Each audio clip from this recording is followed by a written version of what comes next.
आजच्या ज्ञानमंचच्या एपिसोडमध्ये मी मनापासून स्वागत करते। आजचा विषय आहे आर्थिक साक्षरता।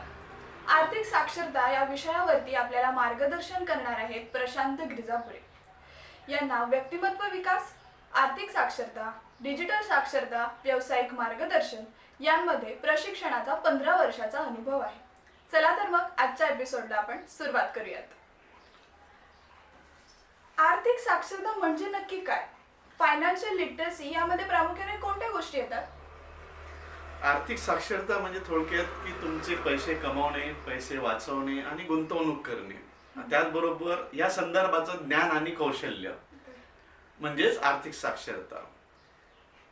म्हणजे तुमच्या पैशाचा सुज्ञपणे केलेला वापर म्हणजेच आर्थिक साक्षरता। एवढी सोपी व्याख्या आहे आर्थिक साक्षरतेची। यामध्ये प्रामुख्याने कुठले घटक येतात परत यामध्ये प्रामुख्याने कोणते घटक येतात ते म्हणजे की तुमचं इन्कम, खर्च आणि बचत। तुम्ही बचत कशा पद्धतीने करता जेणेकरून भविष्यामध्ये तुमची आर्थिक बाजू जी असेल ती सक्षम राहील, म्हणजे आर्थिक दृष्ट्या तुम्ही समृद्ध असाल। या संदर्भात आपण ज्या विषयावर चर्चा करतो, ज्या विषयामध्ये चर्चा करतो तेच म्हणजे आर्थिक साक्षरता। ओके, उत्पन्नाचं माध्यम कोणती आहेत? उत्पन्नाची वेगवेगळी माध्यम आहेत। सर्वांना एकाच पद्धतीचं उत्पन्न मिळत नाही। तर थोडक्यात उत्पन्नाची जी माध्यम आहेत ते म्हणजे एकतर काही लोकांना वेतनाच्या माध्यमातून उत्पन्न मिळतं, म्हणजे नोकरी करून पगार मिळतो। काही लोकांना व्यवसायामधून नफा मिळतो, तर काही लोकांना सर्व्हिस म्हणजे वेगवेगळ्या पद्धतीच्या सर्व्हिसेस देऊन देखील ते आपलं उत्पन्न कमवू शकतात, तर किंवा शेती यामधून देखील उत्पन्न मिळवण्याचे हे असे वेगवेगळे प्रकार आहेत। तर हे जे प्रकार आहेत उत्पन्न मिळवण्याचे, तर यामध्ये तुम्हाला स्वतः तुमचं काम करावं लागतं, स्वतःचा वेळ द्यावा लागतो आणि कौशल्य पण वापरावं लागतं। म्हणजे जसं नोकरी करताना तुम्हाला तुमचं काहीतरी कौशल्य पाहिजे। तुम्ही जर अकाउंटंटची नोकरी करत असाल तर तुम्हाला अकाउंटिंगचं ज्ञान पाहिजे, स्किल पाहिजे। त्याचबरोबर तुम्हाला नोकरीसाठी वेळ द्यावा लागेल 9 ते 6 ठरल्याप्रमाणे, बरोबर। आणि तिथे जाऊन तुम्हाला काम करावं लागेल, म्हणजे तुमचं स्किल, वेळ आणि श्रम ह्या 3 गोष्टी तुम्हाला दिल्यानंतर जे उत्पन्न तुम्हाला मिळतं त्याला आपण म्हणतो ऍक्टिव्ह इन्कम। तसंच सर्व्हिस मध्ये देखील हेच आहे। जसं फॉर एक्झाम्पल की माझं इस्त्री लॉन्ड्री आहे माझी, आणि मला वेळ द्यावा लागेल लॉन्ड्रीचं काम करण्यासाठी, बरोबर। त्याचबरोबर मला लॉन्ड्रीचं स्किल आलं पाहिजे, नाही तर मी लोकांचे कपडे जाळून दिले तर मला पैसे मिळणार नाही, बरोबर। म्हणजे मला स्किल पण असलं पाहिजे, कोणत्या कपड्याला किती गरम इस्त्री पाहिजे, बरोबर। आणि मला वेळ द्यावा लागेल, श्रम करावं लागेल आणि स्किल वापरावं लागेल, तरच माझं अर्थार्जन होईल, म्हणजे तरच माझं ते उत्पन्न होईल, म्हणजे ती झाली सेवा। अशा बऱ्याच प्रकारच्या सेवा आहेत वेगवेगळ्या। तिसरा आहे व्यवसाय। आता व्यवसायामध्ये काय असतं की जसं की आपण सर्व्हिस मध्ये जर बघितलं तर सर्व्हिस मध्ये मला ताबडतोब उत्पन्न मिळतं, म्हणजे जसं मी आता इस्त्री करून दिली लगेच मला पैसे मिळतात। नोकरीमध्ये काय असतं की तुम्ही 1 महिनाभर तुम्हाला काम करावं लागतं, 1 महिन्यानंतर तुम्हाला सॅलरी मिळते, बरोबर, आणि ती 1 महिना तुम्हाला चालवावी लागते। तर व्यवसायामध्ये कसं असते की व्यवसायामध्ये जे तुम्हाला उत्पन्न मिळते ते वार्षिक कॅल्क्युलेट करत असतं। म्हणजे असं नाही की व्यवसाय तुम्हाला आज नफा झाला तर तुम्ही आजच खर्च करा, असं नाही। तो वर्षभर सांभाळून ठेवून पुढच्या वर्षासाठी तो वापरायचा असतो।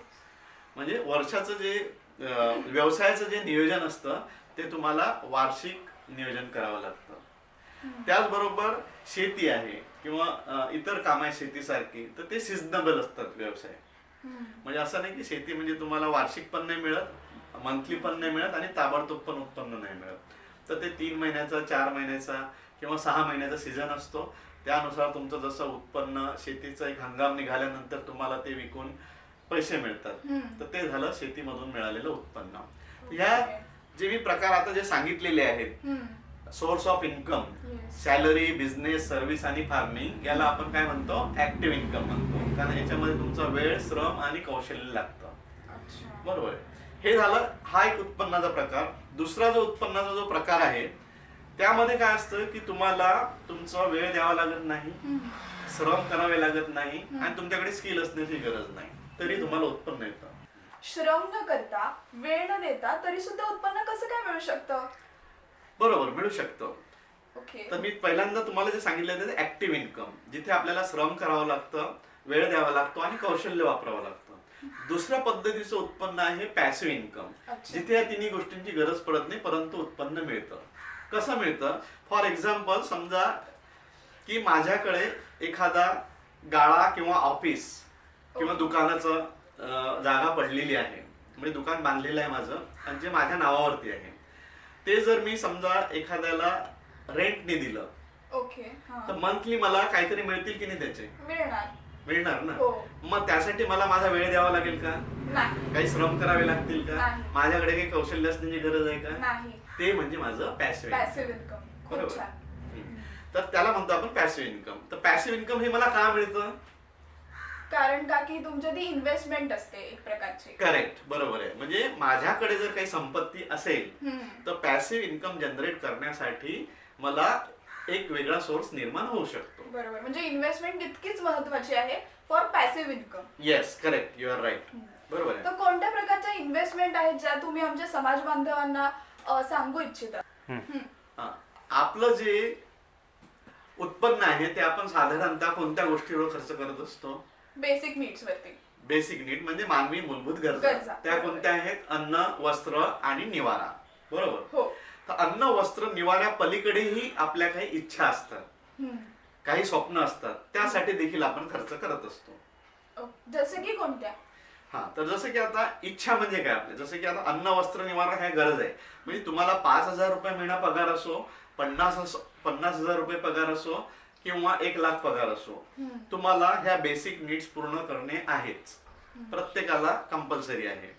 या व्यतिरिक्त जर तुमच्याकडे जास्त पैसा आला तर तुम्ही तुमच्या इच्छांसाठी किंवा स्वप्नांसाठी खर्च करत असता. बरोबर आहे. तर आता इच्छा म्हणजे कोणत्या असतात साधारणतः? की जसं की तुम्हाला तहान लागल्यानंतर तुम्ही ज्यूस पिता, म्हणजे जे गरज काय तुम्हाला? पाणी पिण्याची. पण तुम्ही काय पिता तिथे? ज्यूस पिता. म्हणजे पाणी जर 10 रुपयाला मिळत असेल तर ज्यूस तुमचा 70-80 रुपयाला मिळतो. तुमचे एक्स्ट्रा पैसे खर्च होतात. बरोबर आहे. दुसरं आहे की घरी आपण अन्न, वस्त्र, निवाऱ्याची योजना केलेली असते, पण तरीही हॉटेलमध्ये जाऊन जेवण करतो आपण, जास्त अजून खर्च करण्यासाठी. इच्छा असते ती आपली. इच्छा असते. बरोबर आहे. नंतर फॅन्सी गॅजेट्स, जसे की साधारणतः आपल्याला माहित आहे की आपला मोबाईल 10-12 हजाराचा मोबाईल आहे, तेच काम देत असतो आणि 60-65 हजाराचा मोबाईलवर तेच काम होत असतं. पण ते आपल्याला फॅन्सी हवं असते म्हणून आपण त्याच्यासाठी अतिरिक्त खर्च करतो. त्याला आपण म्हणतो अतिरिक्त इच्छा. त्यानंतर ट्रॅव्हल, पिकनिक, पार्टी ह्या सुद्धा मानवी इच्छा असतात. नंतर सर्वात मोठा म्हणजे तुमचा जिथे जास्त खर्च होतो तो खर्च म्हणजे कुठे होतो? तुमचा प्रॉक्सी स्टेटस. प्रॉक्सी स्टेटस म्हणजे काय? की खोटा दिखावा. अच्छा. तुम्ही आहात त्याच्यापेक्षा तुम्ही स्वतःला जास्त मोठे दाखवण्याचा जिथे प्रयत्न करता तिथे तुम्ही जास्त खर्च करत असता, म्हणजे गरजेपेक्षा जास्त खर्च. प्रॉक्सी स्टेटस म्हणजे जर तुम्हाला माहित आहे की समजा तुम्ही एखाद्या कार्यक्रमामध्ये जाता आणि तिथे समजा लग्न समारंभामध्ये जाता, तर तिथे तुम्हाला माहित आहे की आपण 251 किंवा 500 रुपयाचं एनव्हलप मध्ये पॅक करून तुम्ही गिफ्ट दिलं तरी चालू शकतं. पण उगाच स्वतःला मोठं दाखवण्यासाठी आपण 4,000 5,000चं मोठं गिफ्ट देऊन फोटो काढतो आणि तिथे पैसे खर्च करतो. आणि बऱ्याचदा मग तुम्ही समारंभाच्या हॉलच्या जेव्हा बाहेर येतात तेव्हा तुम्हाला रिक्षाला देखील पैसे नसतात. तर त्याला आपण म्हणतो प्रॉक्सी स्टेटस. ठीक आहे. नंतर मग फॅन्सी क्लॉथ्स म्हणजे उच्च वस्त्र घालणे, ज्वेलरी आहे, महागडे खेळणी आहेत, हे देखील महागड्या खेळण्यांसाठी खर्च करणे हे देखील तुमच्या. लहान मुलांना तर त्याची आवड असते, तर आजकालचे जे पॅरेंट्स आहेत ते त्यांना देतात, तर त्यांची काय चूक आहे? त्यांची चूक म्हणणार ते आता ती गरज आहे का आपल्याला पहिले पडताळून बघायचं. गरज असेल तर तुम्ही खर्च करा, गरज नसेल तर खर्च करू नका. त्यानंतर आहे एंटरटेनमेंट, मनोरंजनासाठी देखील लोक भरपूर खर्च करतात. त्याच्यानंतर एडिक्शन असतात काही नशा, काही लोकांना व्यसन असतात त्याच्यासाठी खर्च करतात. हे इच्छेपोटी हे सगळे खर्च होतात. तर जसं तुम्ही म्हणालात की एंटरटेनमेंट हे एक वॉन्ट्स आहेत, पण आजकालच्या धकाधकीच्या आयुष्यामध्ये थोडंसं एंटरटेनमेंट करणं हे गरजेचं तर आहेच माणसासाठी. तर ते तुम्ही कसं म्हणतात की ते अतिरिक्त इच्छा आहे? गरजेचं आहे. हे बघ, मी 2 कॉलम तुम्हाला पहिले सांगितलेले आहेत की गरज आणि इच्छा. गरज असेल तर खर्च करावा, गरज नसेल तर खर्च करू नये. ओके. जी गरज नाहीये ती इच्छा आहे थोडक्यात. आता तुम्हाला माहित आहे की हॉटेलमध्ये जाणं गरज आहे की इच्छा आहे, डिपेंड आहे. अच्छा. बऱ्याचदा माझ्या घरी कोणी नाही आहे, समजा आज सर्व लोक बाहेर गेलेले आहेत, मला स्वयंपाक करता येत नाही, तर मग तेव्हा माझं हॉटेलमध्ये जाऊन जेवण करणं ही गरज असेल की इच्छा असेल? गरज असेल. ऑफकोर्स त्यासाठी मी खर्च करायलाच पाहिजे. बरोबर. त्यामुळे काही माझा फारसं फरक पडणार नाहीये. बरं. परंतु जेव्हा फक्त इच्छा म्हणून मी खर्च करतो एखादा, तर तेव्हा त्यावर मात्र मला नियंत्रण ठेवणं गरजेचं आहे. मग ते मनोरंजन असो की इतर कुठल्याही गोष्टी असो त्या. म्हणजे सिच्युएशन वरती आणि पर्सन वरती हे डिपेंड करतं. करेक्ट. म्हणजे पर्सन वरती पण नाही, सिच्युएशन वरती पण नाही, ते वेळेवरती अवलंबून असतं. बरोबर आहे. फॉर एक्झाम्पल, ठीक आहे, आता आपण इथे बघितलेलं आहे की ज्या बेसिक नीड्स आहेत माणसाच्या त्या फार कमी आहेत. त्यांची यादी बघितली तर आपण कमी आहे. बेसिक नीड्स म्हणजे अन्न, वस्त्र, निवारा, आरोग्य आणि शिक्षण हे आहेत. पण इथे जी आपण यादी वाचली, इच्छांची यादी जी वाचली, ही कधीही न संपणारी आहे. म्हणून तुम्हाला गरजेपुरता पैसा तर मिळतो, परंतु इच्छेपायी काय होतं, तुम्हाला पैसा पुरत नाही. ती इच्छेची जी यादी आहे ही अमर्याद आहे.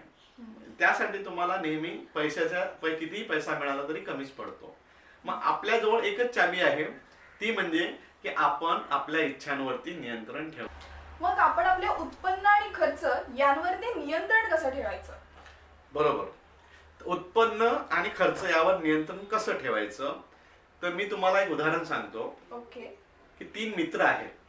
अच्छा. एक आहे अमर, एक आहे अकबर, एक आहे अँथनी. तिघांनाही 10,000 हजार रुपये पगार आहे, एकाच कंपनीत काम करतात. त्यापैकी अमरचं काय आहे, अमरची एक वेगळी पद्धत आहे खर्च करण्याची, अकबरची वेगळी आहे, अँथोनीची वेगळी आहे. ओके. तर अमर काय करतो, दर महिन्याला 10,000 रुपये पगार झाल्यानंतर 8,000 रुपये आपल्या घर खर्चासाठी म्हणजे अन्न, वस्त्र, निवारा, गरजांसाठी खर्च करतो आणि 2,000 रुपये सेव्हिंग करून ठेवत असतो. बरं. ही झाली अमरची सवय. अकबरची सवय काय आहे की तो काय करतो की त्याला 10,000 रुपये पगार मिळतो आणि 10,000 रुपये खर्च करतो घर कामासाठी, घर खर्चासाठी. करेक्ट. तिसरा जो आहे अँथोनी, त्याला 10,000 रुपये मिळतात, ते कमी पडतात, पण त्याचा खर्च आहे 12,000 रुपये. तर दर महिन्याला त्याला 10,000 मिळतात, परंतु त्याचा खर्च 12,000 होत असतो. आता समजा हे वर्षभर ही परिस्थिती जर चालली, तर वर्षानंतर कोणाची स्थिती चांगली राहील मला सांगा? अमरची. कारण तो सेव्हिंगही करतोय आणि त्याच्या बेसिक नीड्सही तो भागवतोय. त्यामुळे मग त्याची सवय निश्चितच चांगली आहे. चांगली आहे. बरोबर आहे. अकबरची परिस्थिती काय असेल? अकबरकडे काहीच उरणार नाही, तो बँकरप्ट होऊन जाईल. Zero balance. आणि अँथनीचं काय होईल? अँथनीला तर लोन घेण्याशिवाय काही पर्याय नाहीये. बेसिक नीड्स भागवण्यासाठी सुद्धा त्याला लोन घ्यावं. बरं, आता समजा एका वर्षानंतर या तिघांवरती आर्थिक संकट आलं की 3 महिन्यापर्यंत त्यांना कंपनी बंद पडलेली आहे, काही काम करता येत नाही किंवा आजारी पडले. समजा डॉक्टरने सांगितलं 3 महिने तुम्ही काम करू नका, घरी बसून आराम करा, नंतर कामाला जा. तर मग ह्या आर्थिक संकटाचा सामना तिघांपैकी कोण चांगल्या पद्धतीने करेल? अमर. का? कारण त्याच्याकडे सेव्हिंग आहेत तेवढी. 3 महिन्यासाठी तो सर्व्हाइव्ह करू शकतो. Very good. बरोबर. म्हणजे हेच म्हणायचं आहे मला, म्हणजे की आपण जे उत्पन्न मिळवतो त्याच्यामधला आपण आता या उदाहरणावरून तुम्हाला काय लक्षात येईल, किती टक्के सेव्हिंग केलं पाहिजे आपण साधारणपणे 20% सेव्हिंग करायला पाहिजे. या उदाहरणावरून तुमच्या लक्षात येतं. बरोबर आहे. म्हणजे साधारणतः आपण आपल्या उत्पन्नाच्या 20% रक्कम सेव्हिंग करून ठेवली पाहिजे. मग ते उत्पन्न तुम्हाला मंथली मिळो, डेली मिळो का अवरली मिळो, बरोबर, का वार्षिक मिळो, तर म्हणजे तुमचं जेवढं उत्पन्न आहे त्याच्यात तुम्ही किमान 20% बाजूला ठेवले पाहिजे बचतीमध्ये. अच्छा. म्हणजे बँकेमध्ये सेव्हिंग अकाउंट मध्ये ठेवले पाहिजे तुम्ही, किंवा इतर पद्धतीच्या बचत असतील त्यामध्ये ठेवले पाहिजे. तर त्याच्यामध्ये बचतीचे बरेच प्रकार आहेत, इन्व्हेस्टमेंटचे बरेच प्रकार आहेत, त्याच्यावर आपण चर्चा करूया. तर म्हणजे साधारणतः किमान तुमचा पगार जरी 5,000 असेल तरी तुम्ही 1,000 रुपये तुमच्या आर्थिक नियोजनासाठी बचत करून ठेवली पाहिजे. तुमचा जर पगार 10,000 असेल तर 2,000 तुम्ही बाजूला ठेवले पाहिजे. तुमचा पगार 50,000 असेल तर तुम्ही 10,000 रुपये सेव्हिंग केलं पाहिजे आणि 40,000 रुपये तुमचं घर चालवलं पाहिजे. आलं लक्षात? तर हे सेव्हिंग फार महत्वाचं आहे. तुम्ही आम्हाला आता बचतीचं महत्व सांगितलं, पण कधी कधी गरजा जास्त असतात त्यामुळे खर्च सुद्धा जास्त होतो. तर तर ह्याचा समतोल आणि ह्याचं बचतीचं गणित आपण कसं साधायचं? ओके, चांगला प्रश्न विचारलाय. म्हणजे गरजा जास्त असतात, मग त्यावेळी आपण काय करायला पाहिजे की त्याचा प्राधान्यक्रम ठरवायला पाहिजे की पहिली प्रायोरिटी कुठल्या गोष्टीला द्यावी. जर अच्छा. आपला जर लिमिटेड इन्कम असेल आणि गरजा महत्वाच्या असतील आणि त्या भागवणं देखील गरजेचं असेल, तर त्यावेळी आपण प्राधान्यक्रम ठेवला पाहिजे की ही पहिली गोष्ट आपल्याला ही पूर्ण करायची, नंतर दुसरी ही करायची, तिसरी ही करायची, चौथी ही करायची आहे. ओके. पण ती गरज असली पाहिजे, इच्छा नसावी. फॉर एक्झाम्पल, जर समजा आता मी एक प्रशिक्षक म्हणून काम करतो आहे, ओके. तर मला साधारणतः 500 रुपयाचा एक शर्ट आहे, तो मी परिधान करून माझं काम व्यवस्थित करू शकतो. येस. बरोबर. हो. परंतु एखादा मी सिनेमा बघितला, एखाद्या हिरोचं एखादं ब्लेझर बघितलं मी छानसं आणि त्याची किंमत आहे 25,000 रुपये, आणि मला इच्छा झाली की नाही मला पण तसंच ब्लेझर घ्यावं. बरोबर. माझ्याकडे बॅलन्स आहे 25,000 रुपये. मी मॉलमध्ये जाऊन ते 25,000चं ब्लेझर घेतलं आणि जर असं शिकवण्याचं काम केलं तर ते साधारणतः ते माझ्या गरजेचं नाहीये, ती माझी गरज नाही आहे ब्लेझर. बरोबर आहे. हा, पण भले त्या हिरोला असेल कदाचित ती गरज. बरोबर. मग व्हॅल्यू इथे महत्वाचा नाहीये, कारण त्या हिरोला बघण्यासाठी लोक 500 रुपये खर्च करून जातात. बरोबर. मग ती त्याची कदाचित गरज असेल, पण माझी गरज आहे का ती? नाहीये. नाहीये. म्हणून मी माझी गरज ओळखली पाहिजे आणि त्या गरजेचा देखील प्राधान्यक्रम ठरवला पाहिजे. त्यानुसार जर मी खर्च केला तर निश्चितच माझ्याकडे आज 25,000 रुपये वाचू शकले असते, जर मला गरज आणि इच्छेमधला फरक कळला असता. आणि तेच पैसे जर समजा मला उद्या माझे वडील दवाखान्यात ऍडमिट आहेत, ओके. म्हणजे मी ते ब्लेझर विकत आणलं आणि घातलं, माझे 25,000 बॅलन्स कमी झालं आणि माझ्या वडिलांना मी दवाखान्यात ऍडमिट केलं आणि तिथे डॉक्टरने सांगितलं चला बाबा यांना ऍडमिट करायला 25,000 रुपये भरा, आता माझ्याकडे नाहीये. तर मग याला जबाबदार कोण आहे? तो सिनेमातला हिरो आहे का मी आहे? तुम्ही आहात. आलं लक्षात? हो. तर अशा पद्धतीने मला माझी गरज ओळखता आली पाहिजे, बरोबर. हे फार महत्वाचं आहे. तर आमच्यासारख्या तरुण पिढीला तुम्ही बचतीचे प्रकार सांगू शकाल का?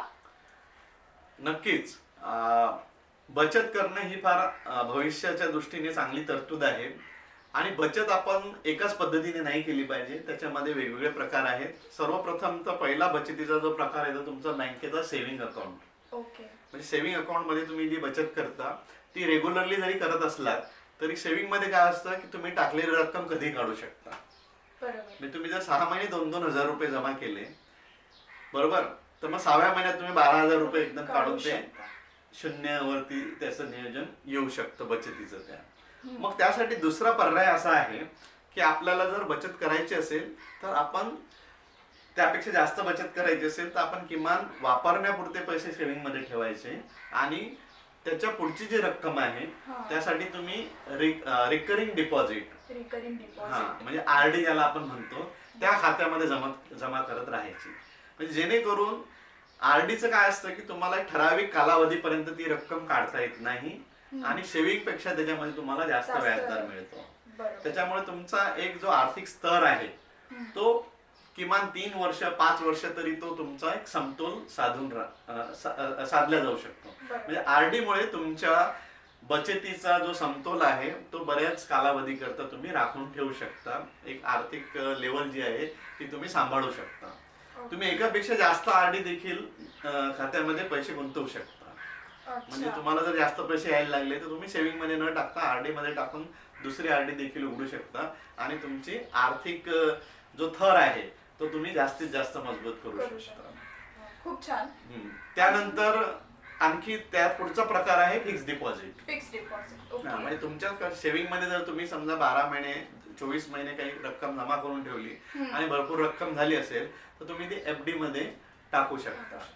बरोबर. आणि कधीही बचत करताना तुम्ही एकाच पद्धतीने बचत करू नये, वेगवेगळ्या पद्धतीने बचत करावी. जसं मी आता सांगितलं, सेव्हिंग मध्ये पण टाकायला पाहिजे तुम्ही, आरडी मध्ये पण टाकायला पाहिजे, फिक्स डिपॉझिट मध्ये पण टाकायला पाहिजे. त्याचबरोबर तुम्ही गोल्ड मध्ये देखील इन्व्हेस्ट करू शकता. गोल्ड मध्ये, सोनं चांदी यामध्ये देखील तुम्ही इन्व्हेस्टमेंट करू शकता. अच्छा. हा, परंतु त्याच्यामध्ये रिस्क पण असतं. जसं ओके. म्हणजे तुमचं गोल्ड चोरी होण्याची भीती असते, सिल्वर चोरी होण्याची भीती असते, तर ते पण असते. पण फिक्स डिपॉझिट मध्ये ठेवल्यानंतर तुमची अमाऊंट सिक्युअर राहते, पण त्याच्यामध्ये जे त्याच्यामध्ये तुम्हाला इंटरेस्ट मिळणार आहे तो फार मर्यादित असतो. या व्यतिरिक्त आपण कुठे इन्व्हेस्टमेंट करू शकतो? जसं मी आता तुम्हाला सांगितलेलं आहे की सेव्हिंग अकाउंट आहे, आरडी अकाउंट आहे, फिक्स फिक्स डिपॉझिट आहे, कमोडिटीज मध्ये आपण इन्व्हेस्टमेंट करू शकतो, शेअर्स विकत घेऊ शकतो वेगवेगळ्या Shares. कंपन्यांचे, म्युच्युअल फंड्स विकत घेऊ शकतो. Mutual fund. त्याच पद्धतीने जर जास्त रक्कम असेल तुमच्याकडे तर एखादी तुम्ही जमिनीमध्ये इन्व्हेस्टमेंट करू शकता, Okay. फ्लॅटमध्ये इन्व्हेस्टमेंट करू शकता, दुकानामध्ये इन्व्हेस्टमेंट करू शकता. म्हणजे थोडक्यात असेट्स मध्ये तुम्ही Assets इन्व्हेस्टमेंट मध्ये. करून ठेवू शकता. हे इतर प्रकार आहेत असेट्स मधून. अच्छा. जशी जशी तुमची असेट्स वाढत जाते तसं तसं तुमचं पॅसिव्ह इन्कम जनरेट व्हायला सुरुवात होतं. जसे की फॉर एक्झाम्पल फिक्स डिपॉझिट मध्ये तुमचं भरपूर रक्कम असेल हा. तर तुम्हाला जो व्याजाचा परतावा मिळतो तो देखील तुमचं उत्पन्न म्हणूनच कन्सिडर केले जातं. बरोबर आहे. तर आपल्या समाज बांधवांना तुम्ही असे काय उपाय सांगाल की जेणेकरून त्यांची आर्थिक परिस्थिती अजून चांगली होईल?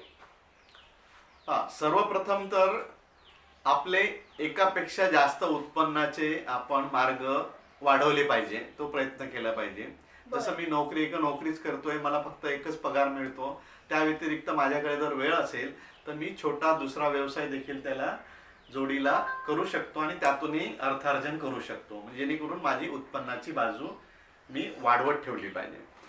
दुसरी महत्वाची गोष्ट म्हणजे की माझ्या गरजा काय आहेत त्या मी ओळखल्या पाहिजे आणि गरजेपुरताच खर्च केला पाहिजे आणि बाकीचा जो उरलेला पैसा आहे तो मी व्यवस्थित बचत केला पाहिजे. अच्छा. आणि बचतीमध्ये पण जे प्रकार सांगितलेले आहेत मी एकाच ठिकाणी बचत न करता वेगवेगळ्या पर्यायांमध्ये आपण बचत केली पाहिजे. ओके. आणि तिसरी महत्वाची गोष्ट म्हणजे काय की तुम्ही गरज आणि इच्छा म्हणजे इच्छेवरती संपूर्ण नियंत्रण ठेवलं गेलं पाहिजे तुमचं. अच्छा. म्हणजे इच्छांसाठी तुम्ही जो छोटा छोटा खर्च करता तो तुम्हाला कसा वाचवता येईल आणि तो बचतीमध्ये कसा टाकता येईल हा विचार जर केला तर निश्चितच तुमची आर्थिक बाजू स्ट्रॉंग झाल्याशिवाय राहणार नाही. आणि एक दिवस असं येईल की तुमचं पॅसिव्ह इन्कम जनरेट व्हायला सुरुवात होईल. ओके. बरोबर आहे. हो. मग जेव्हा तुमचा पॅसिव्ह इन्कम इतकं जनरेट होते की ज्यामध्ये तुमच्या सगळ्या गरजा भागतात त्यावेळी तुम्ही खऱ्या अर्थाने आर्थिक दृष्ट्या सक्षम झालेले आहात, आर्थिक दृष्ट्या सबळ झालेले आहात असा अर्थ होतो त्याचा. अच्छा. वा, खूपच छान तुम्ही आम्हाला हे उपाय सांगितले. तर मी पुन्हा एकदा इन्व्हेस्टमेंटचं काय काय त्यांनी सांगितले ते सांगू इच्छिते. Saving, recurring deposit, fix deposit, gold, share, mutual funds आणि महत्त्वाचं म्हणजे असेट्स, जेणेकरून तुम्ही त्याचा पॅसिव्ह इन्कम जनरेट करू शकाल. तर नक्कीच त्यांनी आपल्याला मोलाचे मार्गदर्शन दिलेले आहे. त्यांनी इन्व्हेस्टमेंट, सेव्हिंग आणि एक्सपेन्स याचा खूप छान फॉर्म्युला आपल्यासोबत शेअर केला आहे. तर आपण तो आपल्या आयुष्यात वापरण्याचा नक्कीच प्रयत्न करू आणि समाज बांधवांना त्याचा खूप छान उपयोग होईल, त्यांचे अजून आर्थिक परिस्थिती अजून सबळ होईल याची मी आशा करते. धन्यवाद. नमस्कार. ज्ञानमंच हा उपक्रम खास आपल्या समाज बांधवांसाठी राबवण्यात येत आहे. तर तुमच्या प्रतिक्रिया कमेंट बॉक्समध्ये नोंदवाव्यात आणि हो, लाईक, सबस्क्राईब आणि शेअर करायला विसरू नका. धन्यवाद.